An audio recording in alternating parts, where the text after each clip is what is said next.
السلام علیکم میرے پیارو دوستو، ایک بار موسیٰ علیہ السلام نے اللہ سے پوچھا، یا اللہ تو نے چھپکلی کو کیوں پیدا کیا؟ تو اللہ نے کیا فرمایا؟ اور چھپکلی کو مارنا گناہ یا پھر ثواب کا کام ہے؟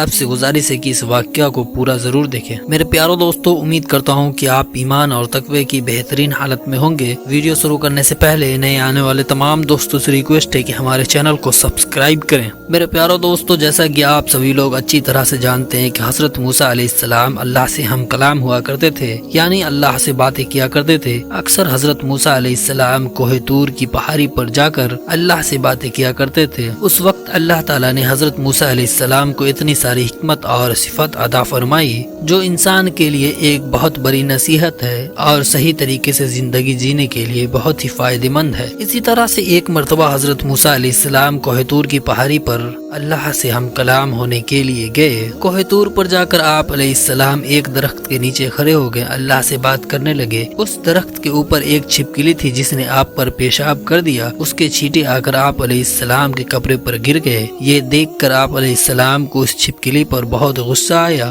اور آپ نے فوراً اللہ کی بارگاہ میں یہ سوال کر دیا۔ آپ علیہ السلام نے اللہ سے پوچھا، یا اللہ تو نے اس چھپکلی کو کیوں پیدا کیا ہے؟ اس کو پیدا کرنے میں تو تجھے کوئی فائدہ نہیں۔ حضرت موسیٰ علیہ السلام کا یہ سوال سن کر اللہ تعالیٰ نے جواب دیا، اے موسیٰ، یہ چھپکلی بھی پچھلے 30 سال سے یہی سوال کر رہی ہے۔ یہ چھپکلی پوچھ رہی ہے کہ اے اللہ تو نے اس موسیٰ کو کیوں پیدا کیا؟ مجھے تو موسیٰ کا کوئی فائدہ نظر نہیں آ رہا ہے۔ چھپکلی یہ سوال اس لیے کر رہی تھی کیونکہ حضرت موسیٰ علیہ السلام کو اس چھپکلی کو نہ تو کوئی دعوت دینی تھی، نہ تو تبلیغ کرنی تھی، نہ تو اس کا کوئی کھانا پینا دینا تھا، اس لیے وہ چھپکلی کو اس کا کوئی فائدہ نظر نہیں آ رہا تھا۔ اس کے بعد اللہ نے موسیٰ علیہ السلام سے فرمایا، اے موسیٰ، 30 سال سے یہ چھپکلی مجھ سے یہی سوال کر رہی ہے کہ اللہ تو نے موسیٰ کو کیوں پیدا فرمایا، اور اے موسیٰ آج تو مجھ سے یہ سوال کر رہا ہے کہ اللہ تو نے اس چھپکلی کو کیوں پیدا کیا۔ اے موسیٰ، یہ میں ہی جانتا ہوں کہ میں اس چھپکلی کو کس مقصد کے ساتھ پیدا کیا ہوں اور موسیٰ کو کس حکمت کے ساتھ پیدا فرمایا ہوں۔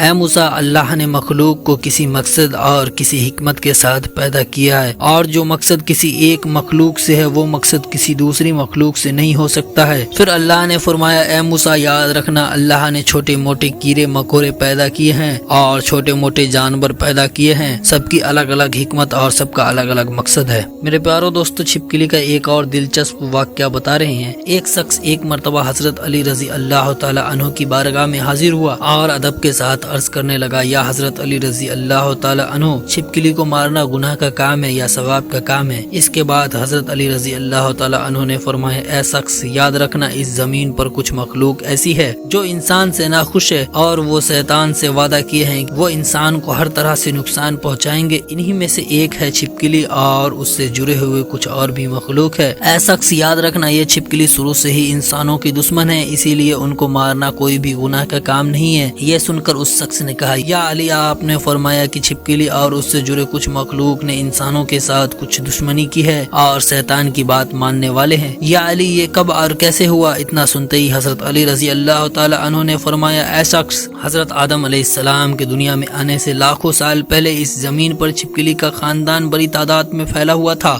اور دھیرے دھیرے اس کا خاندان بہت بڑا ہونے لگا تھا، یہاں تک کہ انہوں نے اس زمین کو جہنم کی طرح بنا دیا تھا۔ اس وقت اس چھپکلی کے خاندان نے اس زمین پر بہت زیادہ ظلم کیے۔ یہ دیکھ کر اللہ تعالیٰ نے اس زمین پر اپنا عذاب نازل کر دیا اور اس کے نسل کو ختم کر دیا، مگر اس وقت میں کچھ چھپکلی جو بہت چھوٹی تھی وہ بچ گئی اور اس زمین کے غار اور پانی میں جا کر چھپ گئی۔ پھر جیسے جیسے وقت گزرتا گیا وہ بچی ہوئی چھپکلی بغض اور حسد کی وجہ سے بڑھتی رہی، یہاں تک کہ حضرت آدم علیہ السلام کا زمانہ آ پہنچا۔ اس وقت شیطان نے اس مخلوق کے وجود میں یہ بات ڈال دی کہ تمہاری نسل کو اسی آدم کے لیے ختم کیا گیا تھا۔ بس تبھی سے اس نسل کی مخلوقات انسانوں سے نفرت کرنے لگی اور تبھی سے اس کوشش میں لگی رہتی ہے کہ وہ انسانوں کو ہر طرح سے نقصان پہنچاتی رہے۔ اے شخص، یاد رکھنا یہ واحد مخلوقات ایسی ہے۔ جب نمرود نے اللہ کے نبی حضرت ابراہیم علیہ السلام کو آگ میں ڈالنے کا ارادہ کیا تو ہر جانور اس آگ کو بجھانے کی کوشش کر رہا تھا، مگر یہ چھپکلی خوش ہو کر اس آگ کو بھڑکا رہی تھی تاکہ نقصان پہنچے، اور تبھی سے اس کو مارنا یا اپنے گھر سے بھگا دینا کوئی بھی گناہ کا کام نہیں ہے، بلکہ ایسا کرنے میں اللہ نے ثواب رکھا ہے۔ امید کرتا ہوں آپ کو یہ واقعہ پسند آیا ہوگا۔ آپ سے گزارش ہے کہ اس واقعہ کو اور لوگوں تک شیئر کریں۔ اسی طرح کی ویڈیو دیکھنے کے لیے ہمارے چینل کو سبسکرائب کریں۔